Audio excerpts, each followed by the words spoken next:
Komisi Pemberantasan Korupsi atau KPK menyegel 8 ruangan di lingkungan pemerintah Kabupaten Muara Enim dan Dinas Pendidikan serta Kebudayaan. Selain itu, KPK juga membawa Bupati Muara Enim dan sejumlah pejabat terkait untuk menjalani pemeriksaan lebih lanjut. KPK menyegel 8 ruangan di kantor Pemkab Muara Enim dan Dinas Pendidikan serta Kebudayaan Kabupaten Muara Enim pada Rabu siang. Ruangan yang disegel antara lain ruang kerja dan ruang tunggu Bupati Muara Enim, ruang asisten 2, serta sejumlah ruangan di Disdikbud yang berkaitan dengan perencanaan, keuangan, dan sarana prasarana.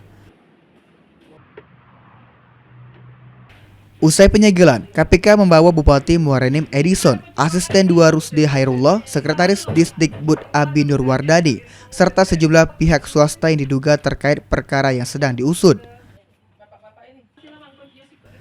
Setelah rangkaian pemeriksaan, KPK menetapkan Bupati Muara Enim Edison sebagai tersangka.